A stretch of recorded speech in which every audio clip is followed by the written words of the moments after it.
तीन दोस्त बिना किसी टेंशन के सड़कों पर घूम रहे होते हैं। अचानक ट्रैफिक सिग्नल बदल जाता है और उनकी वजह से बड़ा हादसा होते होते बचता है। डर कर तीनों मेट्रो स्टेशन के वॉशरूम में छुप जाते हैं, लेकिन तभी बाहर अजीब फायरवर्क्स दिखाई देने लगते हैं। कुछ ही पलों में पूरा शहर सुनसान हो जाता है। फोन्स डेड हो जाते हैं, बिजली बंद हो जाती है और टोक्यो की भीड़-भाड़ वाली सड़कें एकदम खाली नजर आने लगती हैं। तीनों हैरान होते हैं कि आखिर सब लोग कहां गायब हो गए। तभी एक जायंट स्क्रीन पर मैसेज आता है, गेम स्टार्ट। एरोज उन्हें एक बिल्डिंग की तरफ ले जाते हैं जहां उन्हें स्पेशल फोन्स दिए जाते हैं। वहां एक मिस्टीरियस लड़की उन्हें बताती है कि अब वो डेडली गेम में फंस चुके हैं और बाहर निकलने का सिर्फ एक तरीका है, गेम जीतना। पहला गेम बेहद खतरनाक होता है। हर कमरे में दो दरवाजे होते हैं, एक लाइफ और दूसरा डेथ। लिमिटेड टाइम में सही दरवाजा चुनना होता है, वरना मौत तय है।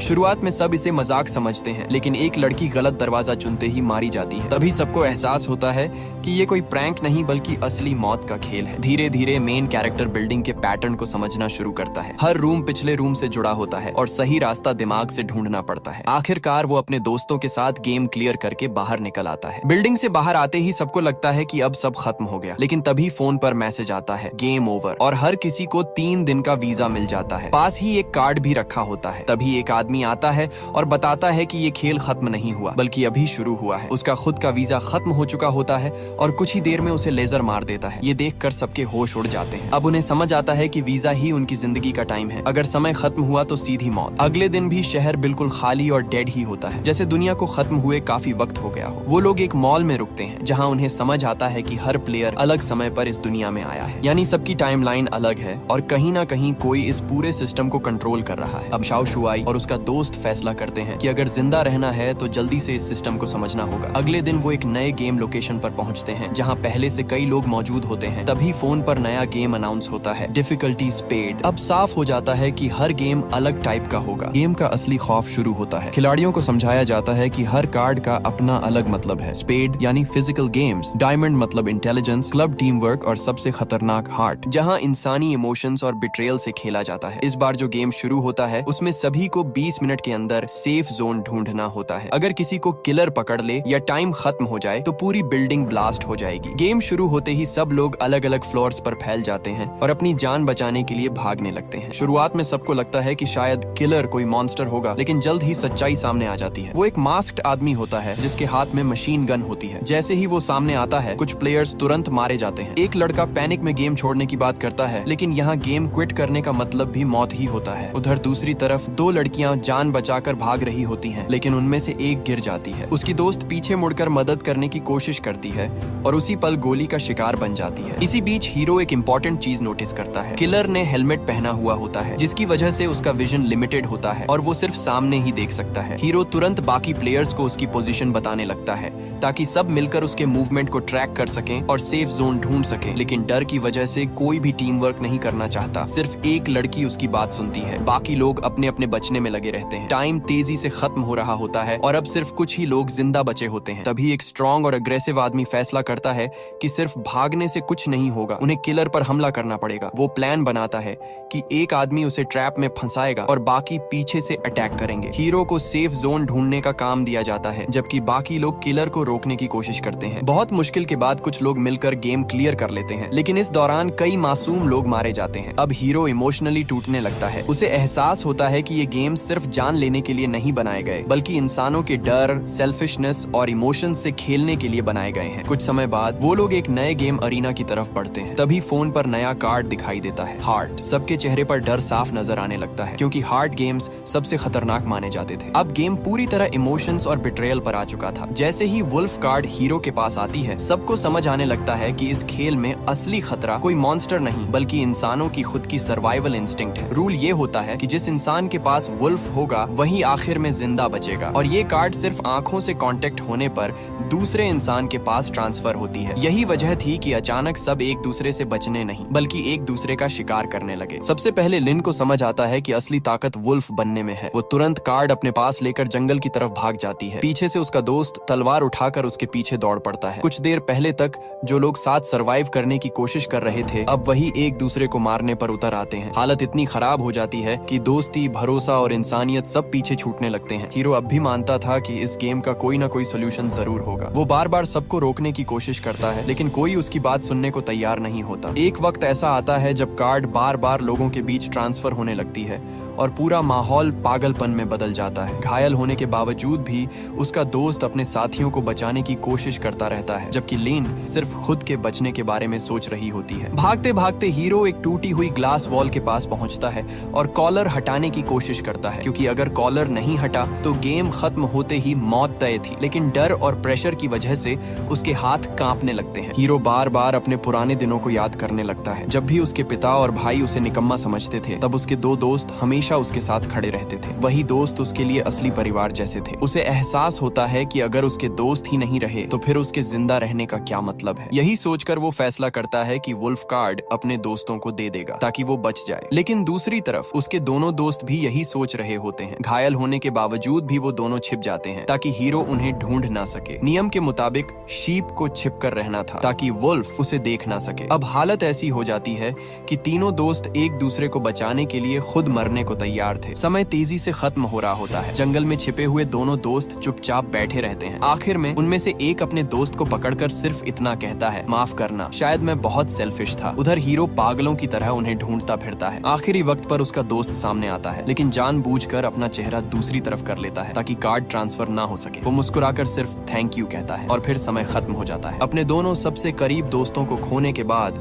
हीरो पूरी तरह टूट जाता है। वो सड़क पर घुटनों के बल बैठकर चीखता रहता है। अब उसे जिंदगी से कोई उम्मीद नहीं बचती। वो बस सड़क पर लेटकर अपने वीजा के खत्म होने का इंतजार करने लगता है ताकि बिना लड़े मौत उसे ले जाए। लेकिन तभी कहानी में एक नई लड़की उसका सहारा बनती है। लड़की हीरो को समझाती है कि अगर वो ऐसे ही सड़क पर पड़ा मौत का इंतजार करता रहा तो इससे कुछ नहीं बदलेगा। उसके दोस्त वापस नहीं आएंगे। आखिरी पल में उन्होंने अपनी जिंदगी देकर उसे बचाया था, इसलिए अब उसका हार मान लेना उनके सैक्रिफाइस की बेइज्जती होगी। ये बातें सुनकर हीरो अंदर से हिल जाता है। दर्द अब भी था, लेकिन उसे समझ आने लगता है कि उसके दोस्तों की आखिरी इच्छा यही होती कि वो जिंदा रहे और लड़ता रहे। कुछ समय बाद लड़की उसे एक नए गेम में ले जाती है। इस बार गेम पहले से भी ज्यादा खतरनाक था। शुरुआत एक पुरानी बस से होती है जहां पहले से 3 और खिलाड़ी बैठे होते हैं। सबके चेहरों से साफ लग रहा था कि वो नए नहीं हैं। तभी फोन पर गेम की जानकारी आती है। क्लब 4 मतलब टीम वर्क वाला गेम, लेकिन डिफिकल्टी भी काफी ज्यादा। रूल सीधा था, तय समय के अंदर दौड़ते हुए फिनिश पॉइंट तक पहुंचना होगा वरना मौत तय है। गेम शुरू होते ही सभी लोग सड़क पर दौड़ना शुरू कर देते हैं। फोन में दिख रहा नंबर धीरे धीरे बढ़ रहा होता है। शुरुआत में सबको लगता है कि बस दूरी पूरी करनी है, लेकिन जल्द ही हालत खराब होने लगती है। रास्ते में पानी और खाना मिलता है, मगर कोई भरोसा नहीं करता कि वो सुरक्षित है या नहीं। तभी अंधेरी सड़क पर उन्हें एक खतरनाक जंगली जानवर दिखाई देता है। अगले ही पल वो जानवर उन पर हमला कर देता है। सब लोग कारों के बीच से भागते हैं, लेकिन एक खिलाड़ी पीछे रह जाता है और उस जानवर का शिकार बन जाता है। उसकी मौत बाकी लोगों को आगे बढ़ने का मौका देती है। भागते भागते हीरो की नजर एक पुरानी मोटरसाइकिल पर पड़ती है। उसे अपने दोस्त की बात याद आती है कि इस दुनिया में पुराने डीजल वाले व्हीकल्स अब भी चल सकते हैं। उसे एहसास होता है कि अगर वो फ्यूल लेकर वापस जाए तो बस चला सकता है और पीछे छूटे घायल आदमी को बचा सकता है। समय बहुत कम बचा था, फिर भी वो अपनी जान जोखिम में डालकर वापस लौट जाता है। उधर बाकी लोग आगे बढ़ते रहते हैं, लेकिन अचानक पीछे से तेज पानी का सैलाब उनकी तरफ आने लगता है। अब ये गेम सिर्फ दौड़ का नहीं, मौत से भागने का बन चुका था। आखिरी कुछ मिनटों में हालत बेहद खतरनाक हो जाती है। एक आदमी थक कर गिर जाता है और अपनी पत्नी की तस्वीर देखते हुए मौत का इंतजार करने लगता है। तभी अचानक हीरो बस लेकर पहुंच जाता है और सबको बचाने की कोशिश करता है। तेज पानी बस को पलट देता है, लेकिन किसी तरह वो लोग जिंदा बच जाते हैं। जब सब बाहर निकलते हैं तो उन्हें सबसे बड़ा शॉक मिलता है। बस पर लिखा होता है गोल, यानी जिस बस से गेम शुरू हुआ था वही असली फिनिश पॉइंट थी। उन्हें शुरुआत से ही दूर भागने की नहीं, सच समझने की जरूरत थी। पिछला गेम खत्म होने के बाद सबको एहसास होता है कि कितने लोग बेवजह मारे गए। घायल आदमी हीरो और लड़की का शुक्रिया अदा करके अलग हो जाता है, लेकिन हीरो के दिमाग में अब भी बीच नाम की जगह घूम रही होती है। उसे लगता है कि शायद वहीं इस पूरी मौत की दुनिया का जवाब मिलेगा।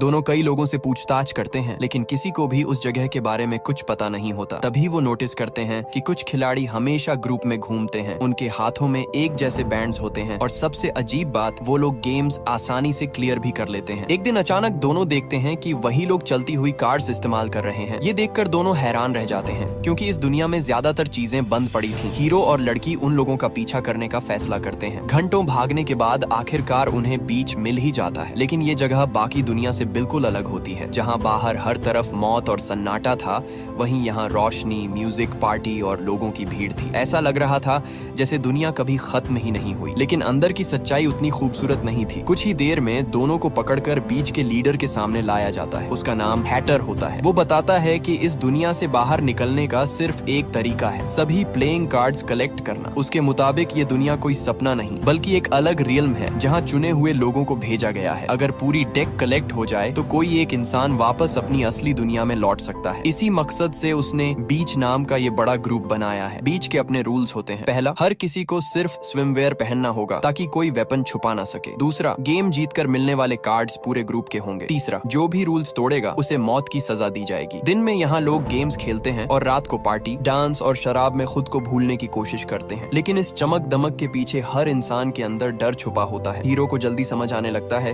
कि बीच बाहर से पैराडाइज लगता है, मगर अंदर से ये भी उतना ही डेंजरस है जितनी बाकी ये रहस्यमयी दुनिया। अब बीच में हीरो की जिंदगी का नया फेज शुरू होता है। यहाँ हर रात किसी न किसी मौत वाले गेम का ऐलान होता था। बीच के लोग अपनी बड़ी टीम और ताकत की वजह से कई गेम्स आसानी से क्लियर कर लेते थे। सबसे खतरनाक ग्रुप था मिलिटेंट्स, जिसे एक ताकतवर आदमी लीड करता था। उसके साथ कुछ बेहद डेंजरस लोग भी थे जिनसे पूरा बीच डरता था। दूसरी तरफ हैटर और उसके लोग थे जो रूल्स और डिसिप्लिन से बीच को चलाना चाहते थे। दोनों ग्रुप्स के बीच हमेशा टेंशन बनी रहती थी। इसी दौरान हीरो और लड़की को अलग अलग गेम्स में भेज दिया जाता है। हीरो के साथ इस बार एक स्मार्ट और मिस्टीरियस लड़की होती है। गेम था डायमंड 4 यानी दिमाग वाला चैलेंज। रूल्स सुनकर सबके होश उड़ जाते हैं। कमरे में 3 स्विचेस थे, A, B और C। इनमें से सिर्फ एक सही था जो लाइट जला सकता था। लेकिन मुश्किल ये थी कि डोर बंद होने पर स्विचेस को जितनी बार चाहो यूज कर सकते थे, मगर तब रिजल्ट दिखाई नहीं देता था। और जैसे ही डोर खुलता, सिर्फ एक बार स्विच दबाने का मौका मिलता। ऊपर से कमरे में पानी भर रहा था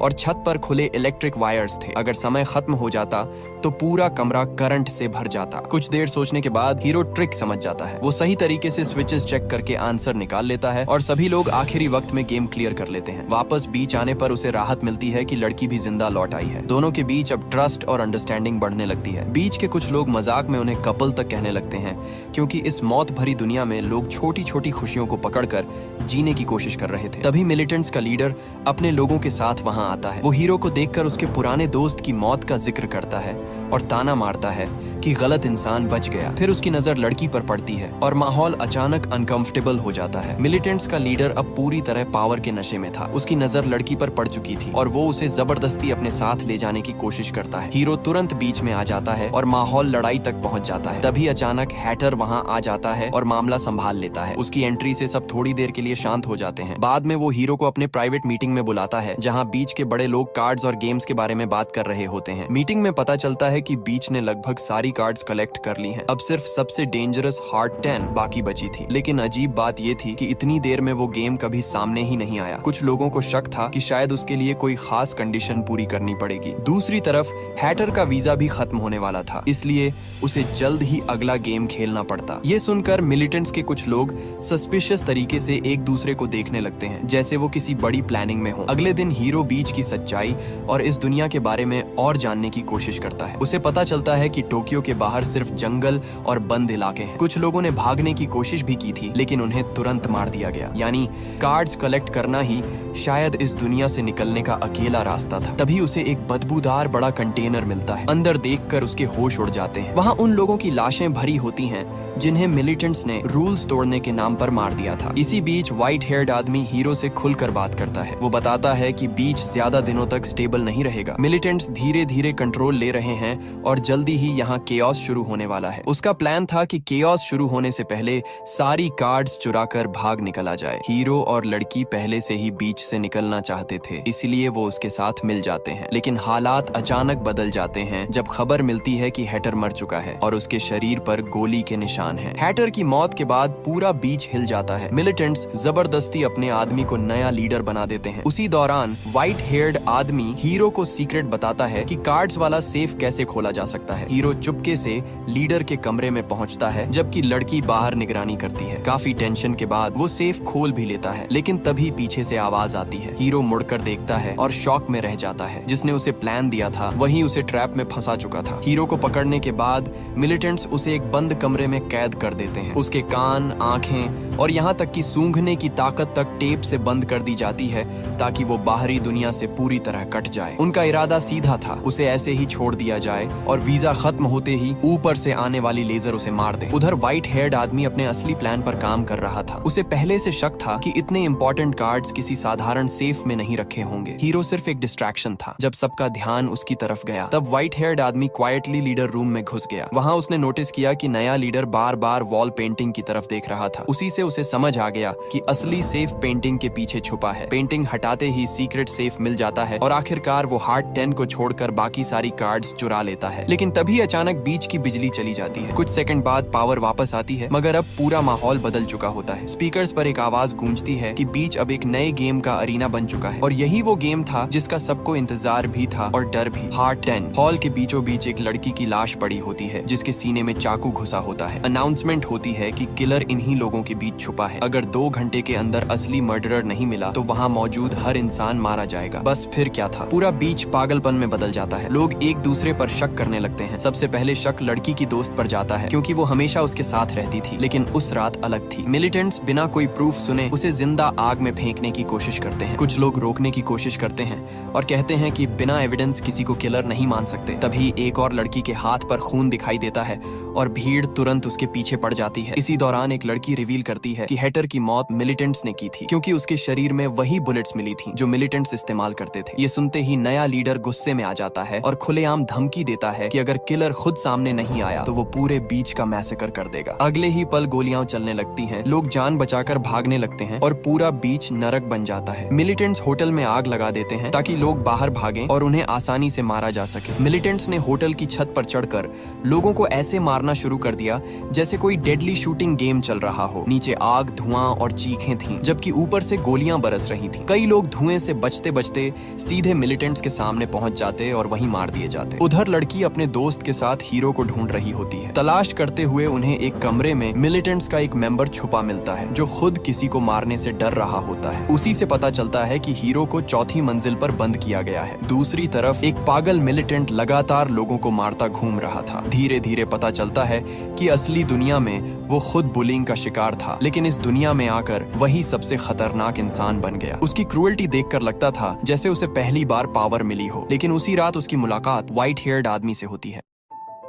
वहीं दूसरी तरफ लड़की की दोस्त एक और बड़े राज तक पहुंच जाती है। उसे शक होता है कि किलर का सच फिंगरप्रिंट से पता चल सकता है। तभी उनका सामना टैटू वाले मिलिटेंट से हो जाता है। लड़की की दोस्त उसे रोकने के लिए खुद आगे आ जाती है। देखने में कमजोर लगने वाली वो लड़की मार्शल आर्ट्स में बेहद डेंजरस निकलती है। लड़ाई के दौरान दोनों अपने अतीत के बारे में बात करते हैं। टैटू वाला आदमी पहले एक असफल राइटर था जो अपनी पुरानी जिंदगी से नफरत करता था, जबकि लड़की ने अपने असली अस्तित्व को अपनाने की हिम्मत दिखाई थी। उधर बंद कमरे में कैद हीरो किसी तरह जमीन पर गिरकर टेप हटाने की कोशिश करता है। बहुत मेहनत के बाद वो आवाज निकालने में कामयाब होता है। बाहर लड़की उसकी आवाज सुन लेती है। दरवाजा बंद होने के बावजूद वो हार नहीं मानती और खिड़की के रास्ते अंदर पहुंचकर उसे बचा लेती है। अब गेम खत्म होने में सिर्फ 30 मिनट बचे थे और हर तरफ केओस फैला हुआ था। लड़की को लगता है कि किलर शायद मिलिटेंट्स में से कोई है क्योंकि सबसे ज्यादा हत्याएं वही कर रहे थे, लेकिन हीरो इससे सहमत नहीं होता। उसे एहसास होता है कि हार्ड गेम्स सिर्फ लोगों को मारने के लिए नहीं बनाए जाते। उनका असली मकसद इंसानों के दिल और भरोसे को तोड़ना होता है। तभी उसे अचानक पूरी सच्चाई समझ आने लगती है। हैटर की मौत, बीच का उसी वक्त गेम अरीना बनना, ये सब कोई आउटसाइडर नहीं कर सकता था। किलर कोई ऐसा इंसान था जो बीच को अंदर से अच्छी तरह जानता था और उसी पल हीरो समझ जाता है कि असली मर्डरर कौन है। अब आखिरी मोमेंट्स में हीरो सबके सामने आकर पूरी किलिंग रोकने की कोशिश करता है। वो बताता है कि गेम शुरू होने से पहले ही उसे बंद कर दिया गया था, इसलिए उसके पास साफ एलिबाई है। फिर वो सीधे मिलिटेंट्स के लीडर की तरफ देखकर कहता है कि अगर वो असली किलर होता तो उसे मारने का मौका पहले ही मिल चुका होता। ये सुनते ही सबका शक अचानक उस लीडर पर चला जाता है। हैरानी की बात ये थी कि वो खुद भी इसे डिनाई नहीं करता। उसके लोग बंदूकें तान लेते हैं लेकिन कोई गोली चलाने की हिम्मत नहीं करता। तभी हीरो सबको असली सच बताना शुरू करता है। पता चलता है कि बीच का लीडर और हैटर दुश्मन नहीं बल्कि पुराने दोस्त थे। इस डरावनी दुनिया में हैटर ने लोगों को उम्मीद देने के लिए बीच बनाया था। उसने सबको ये सपना दिखाया कि सारी कार्ड्स कलेक्ट करके वो लोग अपनी दुनिया में वापस जा सकते हैं। लेकिन इस सिस्टम को चलाने के लिए एक डरावना चेहरा भी चाहिए था। इसलिए उसका दोस्त जानबूझकर रूथलेस मिलिटेंट बना रहा ताकि बाकी वायलेंट लोग कंट्रोल में रहें। इसी वजह से दोनों ग्रुप्स हमेशा बैलेंस में रहे। लेकिन धीरे धीरे पावर ने हैटर को बदल दिया। वो खुद अपने झूठ पर यकीन करने लगा। उसने रूल्स तोड़ने वालों को मरवाना शुरू कर दिया और बीच अब पैराडाइज से ज्यादा डिक्टेटरशिप बन गया। उस रात जब हैटर गेम खेलने जाने वाला था, उसके दोस्त ने उसे बीच खत्म करने की सलाह दी क्योंकि हालात कंट्रोल से बाहर जा रहे थे। मगर हैटर ने इसे बिट्रेयल समझा और उसी पर गन तान दी। अगले पल जो हुआ उसने सब बदल दिया। हैटर की गन में बुलेट्स ही नहीं थी, यानी वो अपने दोस्त को मारना ही नहीं चाहता था। लेकिन गुस्से और कंफ्यूजन में उसके दोस्त ने खुद हैटर को मार दिया। अपने सबसे करीबी दोस्त की मौत के बाद वो अंदर से टूट गया था। उसे लगने लगा कि बीच के सारे लोग इस ट्रेजेडी के जिम्मेदार हैं। इसी गिल्ट और हेट्रेड को इस्तेमाल करके गेम मेकर्स ने ये पूरा हार्ड गेम डिजाइन किया था। हीरो अब समझ चुका था कि हार्ड गेम्स हमेशा इंसानों के इमोशंस के उल्टा खेलते हैं। पिछली बार सब जीना चाहते थे, इसलिए गेम ने उन्हें एक दूसरे को सैक्रिफाइस करने पर मजबूर किया। और इस बार क्योंकि मिलिटेंट लीडर चाहता था कि सब मर जाए, इसीलिए गेम का असली सॉल्यूशन सबको बचाना था। फिर हीरो सबसे शॉकिंग बात रिवील करता है। असली किलर कोई और नहीं बल्कि वही लड़की थी जिसकी डेड बॉडी हॉल में पड़ी थी। उसने खुद अपनी जान ली थी। अगर उसकी बॉडी को फायर में डाल दिया जाए तो गेम क्लियर हो जाएगा और बाकी लोग बच जाएंगे। तभी लड़की की दोस्त खुद आगे आती है और मिलिटेंट्स के लीडर को रोकने की कोशिश करती है ताकि बाकी लोग बॉडी तक पहुंच सकें। उसी वक्त फॉरेंसिक प्रूफ भी मिल जाता है कि नाइफ पर फिंगरप्रिंट्स उल्टे थे, यानी लड़की ने खुद अपने सीने में चाकू मारा था। लेकिन तभी अचानक वो पागल मिलिटेंट फिर से गन लेकर लौट आता है और हॉल दोबारा बैटलफील्ड बन जाता है। आखिरी लड़ाई में पूरा बीच जलती हुई जंग का मैदान बन चुका था। हीरो और उसकी दोस्त किसी तरह उस पागल मिलिटेंट को रोकने की कोशिश कर रहे थे। तभी उनका सामना एक ऐसे आदमी से होता है जो बुरी तरह जल चुका था लेकिन फिर भी लड़ रहा था। हालात इतने खतरनाक हो चुके थे कि हर कोई बस किसी तरह बचना चाहता था। आखिर में मिलिटेंट लीडर उस पागल आदमी को उठाकर समुद्र की तरफ चला जाता है और दोनों आग और अंधेरे में गायब हो जाते हैं। उसके बाद बचे हुए खिलाड़ियों को मौका मिलता है कि वो लड़की की बॉडी को आग में डाल सकें और गेम खत्म कर सकें। जैसे ही बॉडी आग में डाली जाती है, हार्ट 10 गेम फाइनली क्लियर हो जाता है। बचे हुए सभी प्लेयर्स को 10 दिन का वीजा मिल जाता है, लेकिन उसकी कीमत बहुत भारी होती है। कभी पार्टी और खुशी से भरा बीच अब सिर्फ जलता हुआ खंडहर बन चुका था। उधर व्हाइट हेयर्ड आदमी क्वाइटली वापस हॉल में जाता है और आखिरी मिसिंग कार्ड भी उठा लेता है। अब उसके पास सारे नंबर्ड कार्ड्स आ चुके थे, सिर्फ फेस कार्ड्स बाकी थे। गेम खत्म होने के बाद हीरो और उसकी दोस्त उस डेड गर्ल का फोन चेक करते हैं। तभी उन्हें सबसे शॉकिंग ट्रूथ पता चलता है। वो लड़की और उसकी दोस्त दोनों इस पूरी गेम सिस्टम की एम्प्लॉइज थीं। उनका काम प्लेयर्स के बीच रहकर केओस फैलाना था ताकि गेम्स और डेंजरस बने। लेकिन ट्विस्ट ये था कि वो खुद भी पूरी तरह सेफ नहीं थी। उन्हें भी बाकी लोगों की तरह गेम्स खेलकर अपना वीजा बढ़ाना पड़ता था। अगर वो अपनी असली आइडेंटिटी रिवील कर देती तो उसी वक्त लेजर्स उन्हें मार देती। फोन में मिले वीडियोस की मदद से हीरो और उसकी दोस्त एक सीक्रेट अंडरग्राउंड कंट्रोल रूम तक पहुंच जाते हैं। वहां हजारों स्क्रीन्स लगी होती हैं जहां से ये डेडली गेम्स मॉनिटर किए जाते थे। वीडियोस में दिखता है कि ऑपरेटर्स लोगों को मरते देखकर सेलिब्रेट करते थे जैसे ये सब उनके लिए कोई एंटरटेनमेंट हो। लेकिन जब दोनों वहां पहुंचते हैं तो पूरा कंट्रोल रूम खाली और अंधेरा पड़ा होता है। सारे ऑपरेटर्स पहले ही मर चुके थे। तभी उन्हें समझ आता है कि ऑपरेटर्स भी असल में प्लेयर्स ही थे और क्योंकि प्लेयर्स ने हार्ट 10 क्लियर कर लिया था इसलिए ऑपरेटर्स हार गए और लेजर्स ने उन्हें खत्म कर दिया। उसी वक्त व्हाइट हेयर्ड आदमी और उसकी साथी भी वहां पहुंच जाते हैं। वो बताते हैं कि काफी समय से वो इसी जगह को ढूंढ रहे थे, लेकिन यहाँ आने के बाद उन्हें एहसास होता है कि ये बस एक और लेयर थी। असली मास्टरमाइंड अभी भी कहीं ऊपर बैठा था। तभी अचानक सारी स्क्रीन्स एक साथ चालू हो जाती हैं और उन स्क्रीन्स पर बीच की वही स्मार्ट और काल्म लड़की दिखाई देती है। वो मुस्कुराकर सबको गेम क्लियर करने की बधाई देती है और फिर अनाउंस करती है कि असली खेल अब शुरू होने वाला है। अगले ही पल स्क्रीन्स पर नए कार्ड्स दिखाई देते हैं। इस